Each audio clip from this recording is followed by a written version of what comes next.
Hello नमस्कार साथियों, आप सभी का फिलिंग्स एकेडमी के इस यूट्यूब चैनल पर हार्दिक अभिनंदन, स्वागत है। मैं रंजीत। साथियों, आज अपन जो टॉपिक स्टार्ट कर रहे हैं इंडियन ज्योग्राफी का, और जिसमें सबसे ज्यादा क्वेश्चन पुट अप होते हैं, उस टॉपिक का नाम है भारत की भौतिक विशेषताओं से रिलेटेड जो टॉपिक है उसकी अपन चर्चा करेंगे। और यहाँ से शॉर्ट एंड स्वीट नोट्स मैं लेकर आ रहा हूँ, तो ज्यादा से ज्यादा इस क्लास को अपने साथियों को शेयर कर दीजिएगा। और क्लास अच्छी लगी तो इसको लाइक कमेंट्स जरूर कीजिएगा, और आप हमारे चैनल को सब्सक्राइब जरूर कर लीजिए। सभी का वेलकम। राधे राधे, जय श्री कृष्णा। पहला क्वेश्चन देखिएगा, भारत का भौगोलिक आंकड़ा। यहाँ से साथियों क्वेश्चन पूछे जाता है, भारत का भौगोलिक आंकड़ा। कुल क्षेत्रफल कितना है? तो कुल क्षेत्रफल 32,87,263 किलोमीटर। कई बार एग्जाम से ये क्षेत्रफल इस तरह से आ जाता है कि भारत का क्षेत्रफल कितना है। आपका ऑप्शन आ जाएगा 33 वर्ग किलोमीटर, आपका ऑप्शन आ जाएगा 32 वर्ग किलोमीटर, आपका ऑप्शन आ जाएगा 35 वर्ग किलोमीटर, और आपका ऑप्शन आ जाएगा 30 वर्ग किलोमीटर। अगर ऐसे प्रकार से अगर एग्जाम में क्वेश्चन पुटअप कर ले तो साथ ही इसका आंसर ध्यान रखिएगा, ना 35 होगा, ना 30 होगा, ना 32 होगा, आंसर होगा 33 वर्ग किलोमीटर।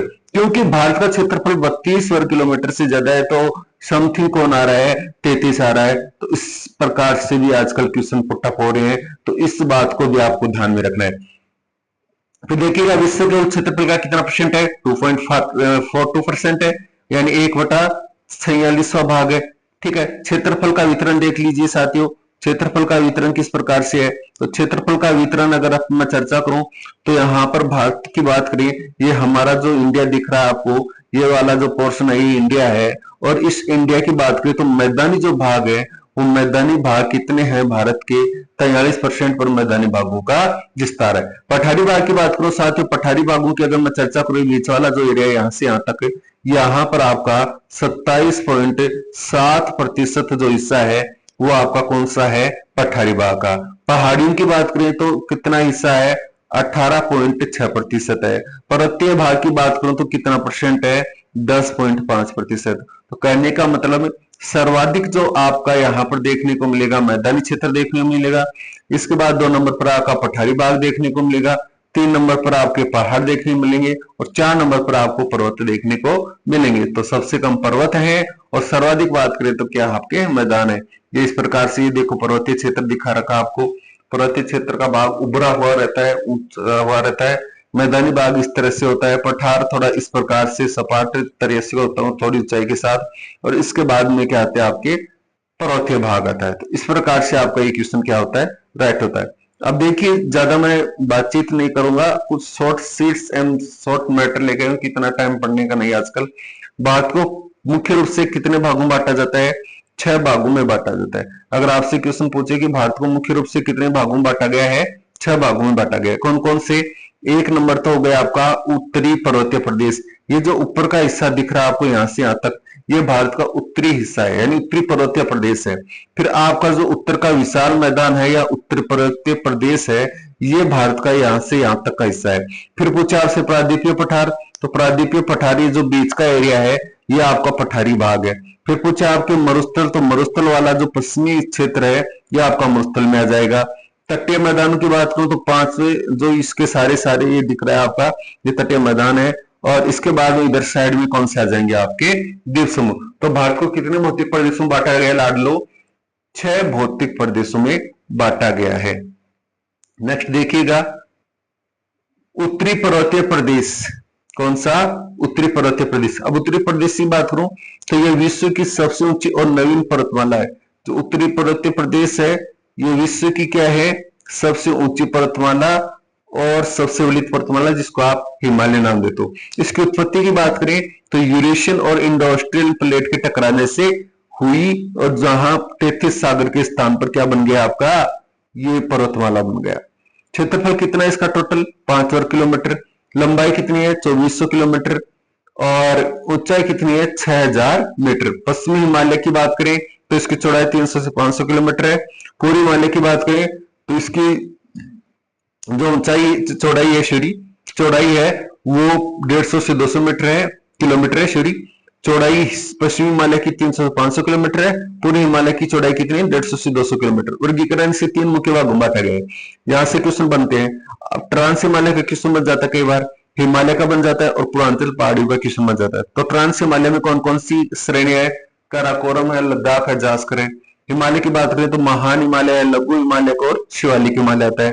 पूर्वांचल की पहाड़ियों में बात करें तो पटकोई की पहाड़ियां, नागा पहाड़ियां हैं, मिर्जो और लुसाई की पहाड़ियां हैं। ठीक है, इस प्रकार से एग्जामिनर क्वेश्चन पुटअप करता है। नेक्स्ट देखिएगा, अगर आगे मैं चर्चा करूं ट्रांस हिमालय की चर्चा कर लें यहाँ पर, लेकिन उससे पहले ट्रांस हिमालय की स्थिति देखें तो हिमालय के उत्तर में स्थित है।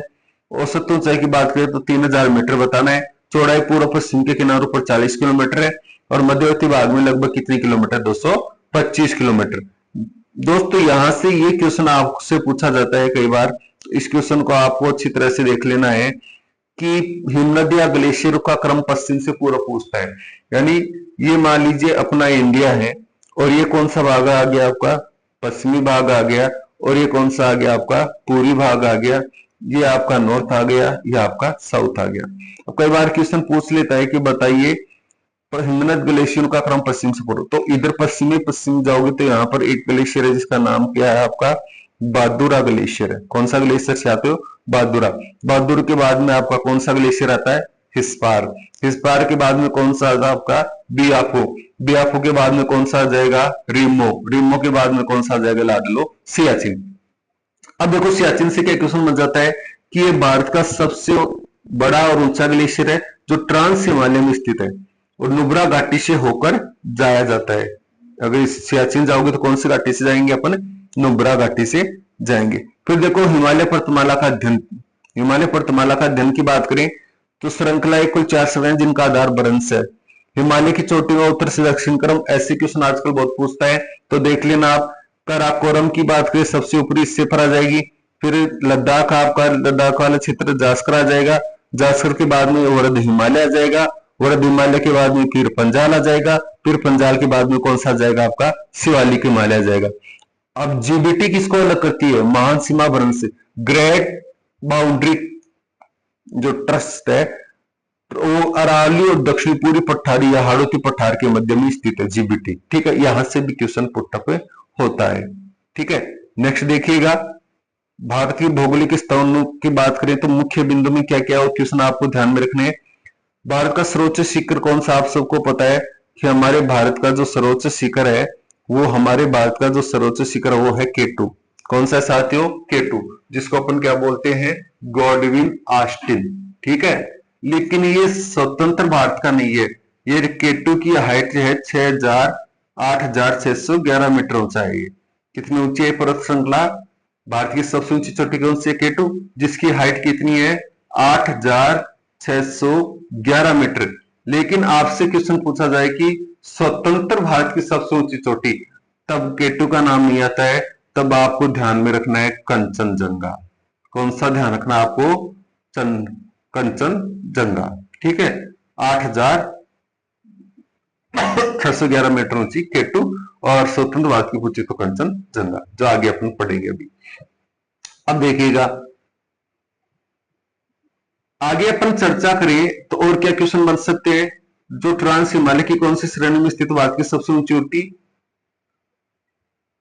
फिर देखो वृहद या महान हिमालय या हिमाद्री, विस्तार नंगा चोटी से लेकर जम्मू कश्मीर, नंगा चोटी का जम्मू कश्मीर से नामचा बरा अरुणाचल प्रदेश तक है। लंबाई पूर्व से पश्चिम 2500 किलोमीटर, चौड़ाई उत्तर से दक्षिण कितनी इसकी 160 किलोमीटर से 400 किलोमीटर।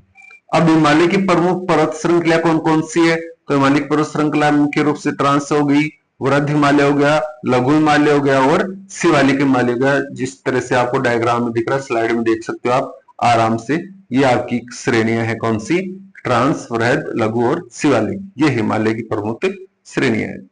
नेक्स्ट देखिएगा लघु हिमालय, या जिसको आप बोलते हो मध्य हिमालय या हिमाचल हिमालय। अब लघु हिमालय को क्या बोला जाता है, मध्य हिमालय। मध्य हिमालय को क्या बोला जाता है, हिमाचल हिमालय। प्रमुख श्रेणियां कौन कौन सी है, पीर पंजाल श्रेणी लघु हिमालय की, जो कहां पर आपके JNK में, जम्मू कश्मीर में है। धौलाधर श्रेणी कहां पड़ती है आपकी, हिमाचल प्रदेश में पड़ती है। फिर मैं बात करूं नागटिबा कहां पड़ती है आपकी, उत्तराखंड में पड़ती है। और महाभारत श्रेणी कहां पड़ती है आपका, नेपाल घाटी में पड़ती है। प्रमुख घाटियां कौन कौन सी है, कश्मीर घाटी जो आप देख रहे हो, हिमाचल की कांगड़ा घाटी, ये जो कांगड़ा घाटी हिमाचल की है। लाहौल स्पीति घाटी है, ये लाहौल घाटी है, और ये इधर स्पीति घाटी है। ठीक है, तो ये भी आपको ध्यान में रखना है लघु हिमालय की कौन कौन सी घाटियां हैं, ये और कौन कौन सी श्रेणी है यहाँ से क्वेश्चन पूछे जाते हैं। तो पीर पंजाल होगी, धौलाधर होगी, नागटिबा होगी, महाभारत श्रेणी। कई बार इनको सम्मिलित कीजिए कि पीर पंजाल कहाँ है, धौलाधर को सम्मिलित करें हिमाचल प्रदेश, नागटिबा को सम्मिलित करें तो उत्तराखंड, महाभारत को सम्मिलित करें तो नेपाल। प्रमुख घाटियां तो कश्मीर घाटी, हिमाचल की कांगड़ा, लाहौल स्पीति घाटियां। ठीक है।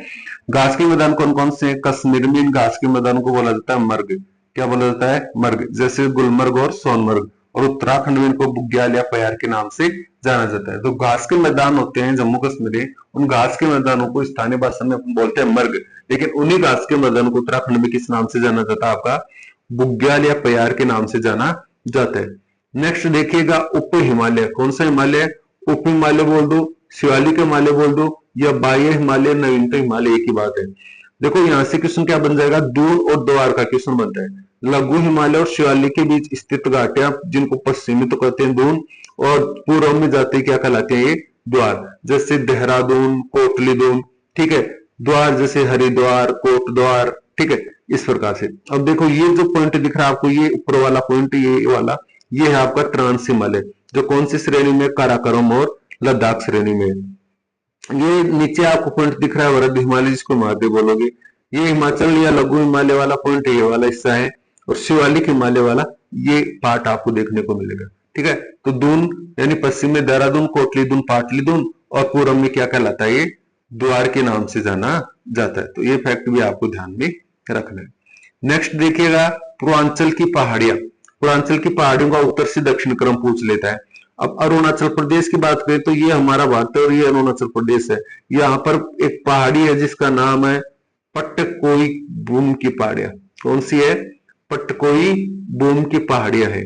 ठीक है। नागालैंड की बात करें तो नागा की पहाड़ियां, मणिपुर में है मणिपुर की पहाड़ियां, मिजोरम में मिजो या लोसाई की पहाड़ियां, त्रिपुरा में त्रिपुरा की पहाड़ियां, असम में बरेल, मिकिर, रेंगमा पहाड़ियां। असम में कौन कौन सी है? बरेल, मिकिर या रेंगमा की पहाड़ियां हैं। ये फैक्ट भी आपको ध्यान में रखना है। नेक्स्ट अपन चलते हैं उत्तर का विशाल मैदान। उत्तर के विशाल मैदान से क्या क्या क्वेश्चन बनते हैं? बहुत ज्यादा क्वेश्चन बनते हैं। एक तो क्षेत्रफल की बात करें भाई, इसका टोटल क्षेत्रफल कितना? 7.5 लाख किलोमीटर है। लंबाई कितनी इसकी? 3200 किलोमीटर है।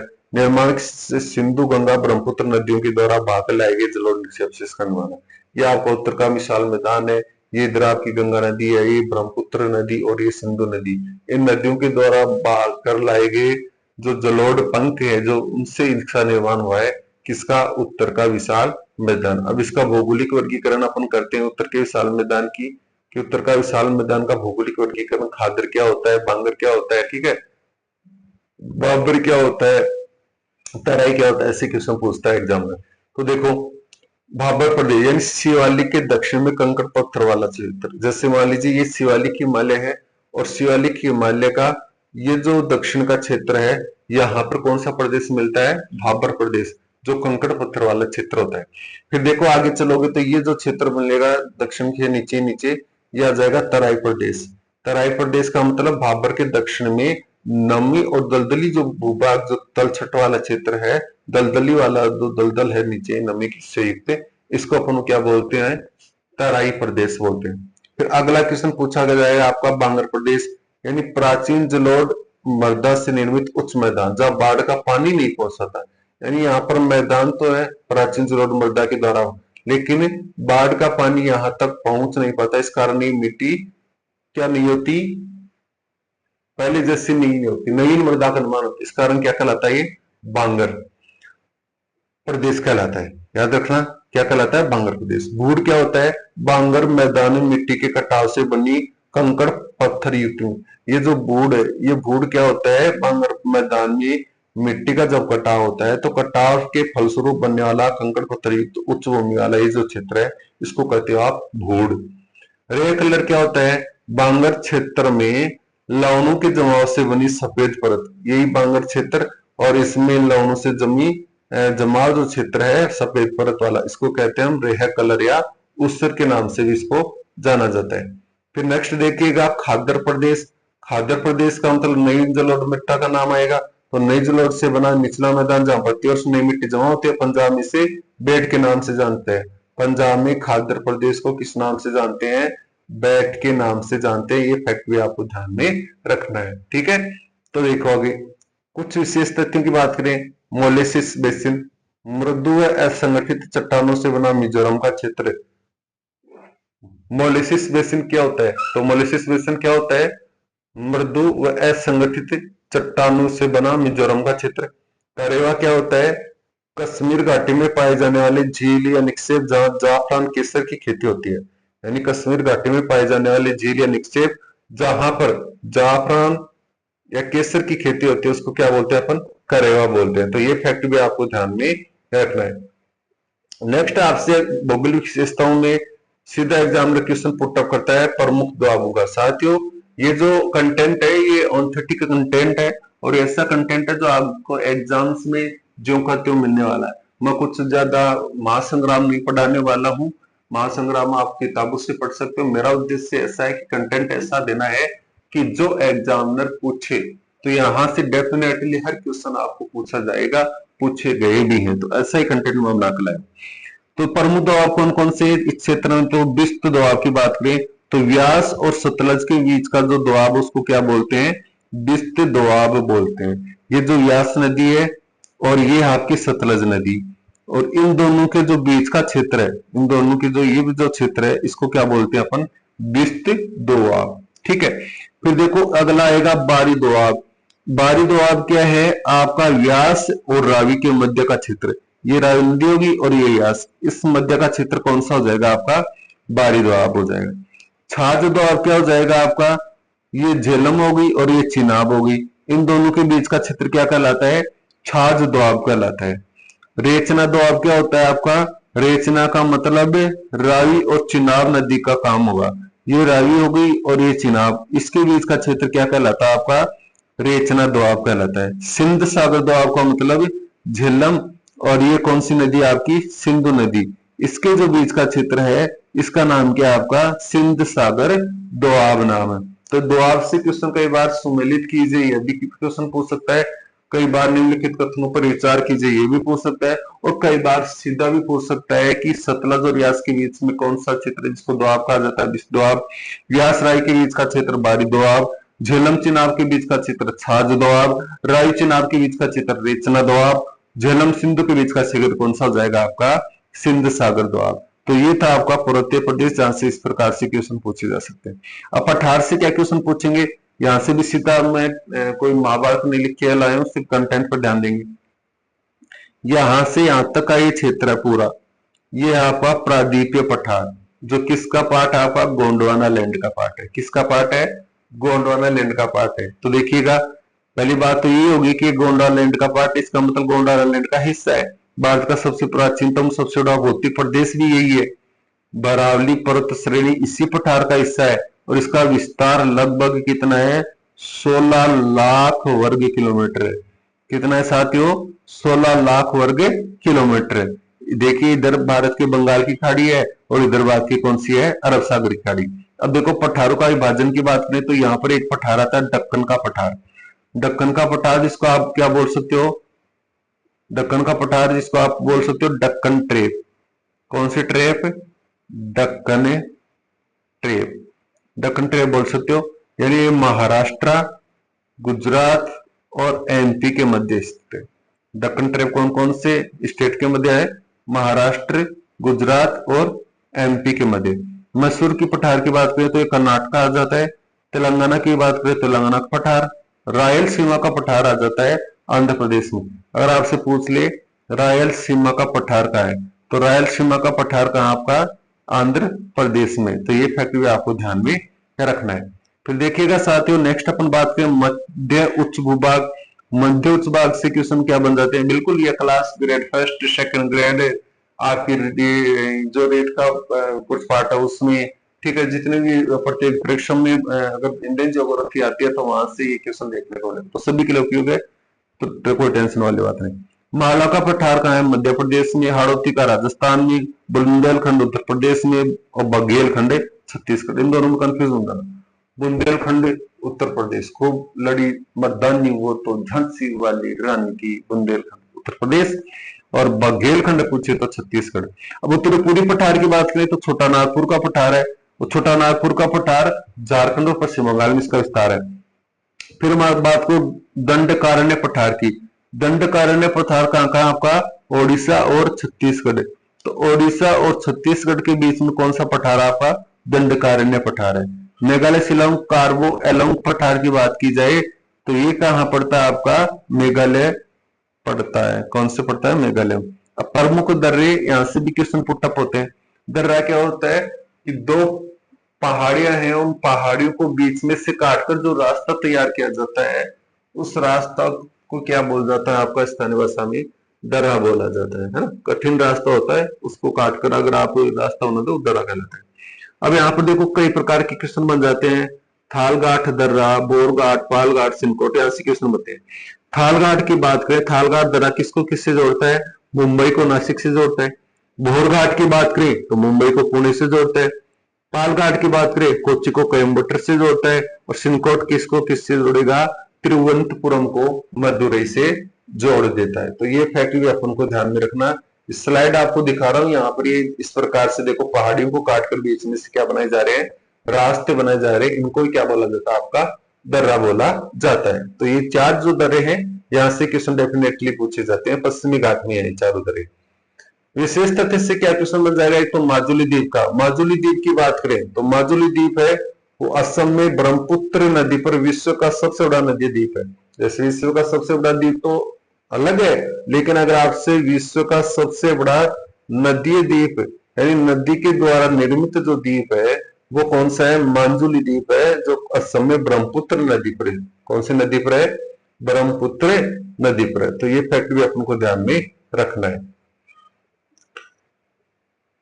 अब देखो भारत की भौगोलिक विशेषताएं ये अपन ने कर लिया है, फिर से ये रीजन हो गया, कोई दिक्कत नहीं है। ये बटार मध्य भाग, ये फिर से मध्य उच्च भूभाग, ये थोड़ा सा मैंने वैसे कर लिया था, इस कारण से डबल टैक हो गया, ठीक है। लेकिन अब ये अपन ने पढ़ लिया। उत्तरी पूर्वी पठार, छोटा नागपुर, दंडकारण्य पठार, ये अपन पढ़ लिए। प्रमुख दर्रे भी अपन पढ़ चुके। माजुली द्वीप विश्व का सबसे बड़ा नदी द्वीप है, ये भी अपन पढ़ चुके। भारत की भौगोलिक विशेषताओं में अगला अपन बात करते हैं पश्चिमी घाट की प्रमुख पहाड़ियां। अब नीलगिरी की पहाड़ियां अगर क्वेश्चन पूछे तो नीलगिरी की पहाड़ी का विस्तार कहां से कहां तक, केरल, कर्नाटक, तमिलनाडु। नीलगिरी की पहाड़ी का विस्तार कितने स्टेट में है, 3 स्टेट में, केरल, कर्नाटक और तमिलनाडु। और इसकी सबसे ऊंची चोटी कौन सी है, नीलगिरी पहाड़ियों में दौदा बेटा। फिर देखो अगली आती है अन्नामलाई की पहाड़ियां। अन्नामलाई की पहाड़ी से क्या क्वेश्चन बन जाएगा कि एक तो कौन से राज्य में स्थान था, केरल में सर्वोच्च चोटी कौन सी, इनका नाइमुडी। और प्रायद्वीप में भारत की क्या ये सबसे ऊंची चोटी है। तो ये फैक्ट भी आपको ध्यान में रखना है, ठीक है। फिर देखो पालिनी, पालिनी की बात करें तो ये कहां पर पड़ती है आपकी, तमिलनाडु में। कार्डाममिलाचे की पहाड़ियों की बात करें तो केरल दक्षिणी विस्तार तक है। इनको नागर कोयल के नाम से भी जाना जाता है, ठीक है। अब देखो पूरी घाट, पूरी घाट में सर्वाधिक ऊंची चोटी पूछे तो जिंदगड़ा आंध्र प्रदेश में। अगर आपसे पूछा जाए पूरी घाट की सबसे ऊंची चोटी कौन सी है, जिंदगड़ा। और जिंदगड़ा कहां पड़ता है आपका, आंध्र प्रदेश में। तो ये पूरी घाट की है। लेकिन पश्चिमी घाट की सबसे ऊंची चोटी कौन सी है, पश्चिमी घाट की सबसे ऊंची चोटी है अन्नाईमुड्डी। दक्षिण भारत की सबसे ऊंची चोटी कौन सी है, अन्नाईमुड्डी है। तो ये भी अपन को ध्यान रखना। और नीलगिरी पहाड़ी की सबसे ऊंची चोटी पूछे तो आपको कौन सी है, दोदा बेटा। और पूरी घाट की सबसे ऊंची चोटी है जिंदगड़ा, आंध्र प्रदेश। नेक्स्ट देखिएगा अन्य प्रमुख पहाड़ियां कौन कौन सी है। यहाँ पर अन्य प्रमुख पहाड़ियां कौन कौन सी है, तो महेंद्रगिरी की पहाड़ियां ओडिशा, वेलिकोंडा, पालकोंडा, जवादी, सेवरोय और नल्ला मलाई की पहाड़ियां यहाँ पर देखने को मिलती हैं। चलो नेक्स्ट चलते हैं अपन। पश्चिमी घाट या तटीय मैदान सूरत से कन्याकुमारी। सूरत से लेकर, सूरत का मतलब गुजरात वाला हिस्सा, यानी यहां से लेकर, सूरत से लेकर कन्याकुमारी तमिलनाडु तक, यहां से यहां तक का ये जो क्षेत्र, इसको क्या बोलते हैं आप, पश्चिमी तटीय मैदान बोलते हैं। कच्छ और काठियावाड़ तट की बात करें तो गुजरात का जो तटीय क्षेत्र है इसको क्या बोला जाए, काठियावाड़ क्षेत्र। कोंकण तट, दमन दीव से गोवा तक यानी महाराष्ट्र का तट। कन्नड़ कन्नारा तट की मैं चर्चा करूं तो गोवा से मंगलोर तक आ जाता है। मालाबार तट की बात करें तो मंगलोर से कन्याकुमारी तक आ जाता है। इसके बाद में मैं बात करूं पूरी तटीय मैदान, पूरी तटीय मैदान की बात करें तो एक तो आता है स्वर्णरेखा नदी से कन्याकुमारी। अब स्वर्णरेखा से कन्याकुमारी तक की, स्वर्णरेखा नदी से लेकर कन्याकुमारी तक किस विस्तार, पूरी घाट या पूरी तटीय प्रदेश का विस्तार है। और सूरत से कन्याकुमारी, सूरत से कन्याकुमारी पूछे तो बताना आपको पश्चिमी तटीय मैदान है, और पूरी तटीय मैदान स्वर्णरेखा नदी से कन्याकुमारी तक। यहाँ पर पूर्व में एक तो है उत्तरी सरकार तक, जो स्वर्णरेखा नदी से लेकर गोदावरी नदी के डेल्टा तक चलता है। एक कोरोमंडल तक, जो कृष्णा के डेल्टा से लेकर तमिलनाडु के डेल्टा तक चलता है। तो ये फैक्ट भी अपन को ध्यान में रखना है। अब देखो, विशेष पश्चिमी तो यहाँ पाए जाने वाली लेगून को पश्चाल या कयाल के नाम से, पश्चिमी घाट में जो लेगून झील पाई जाती है उनको क्या कहा जाता है, कयाल के नाम से जाना जाता है, या पश्चिम जल के, जैसे बेबनाथ झील है, अष्टमुंदी झील है जो आपको डायग्राम में दिख रही है, ये ऐसी झील है जो कयाल झील के नाम से जाने जाती है। ये विशेष समुद्र के निकट बनी छिछली झीलें लघु या अनूप झील कहलाती है। उदाहरण चिल्का झील ओडिशा वाली, ये भारत की सबसे ऊंची खारे पानी की लघु झील है। भारत की सबसे बड़ी वो कौन सी है, चिल्का झील है भाई। कौन सी झील है लाडलो, चिल्का झील है, ठीक है। तो इसी के साथ आपका ये जो भारत का भौगोलिक विशेषताओं वाला चैप्टर है वो इसी के साथ होता है समापन। मिलते हैं नेक्स्ट चैप्टर के साथ, शॉर्ट एंड स्वीट मैटर्स के साथ। तब तक आप इस क्लास को अपने साथियों को ज्यादा से ज्यादा शेयर कर दीजिएगा। हंसते रहिएगा, मुस्कुराते रहिएगा और अपनी तैयारी में व्यस्त रहिएगा। जय हिंद, जय भारत, राम राम।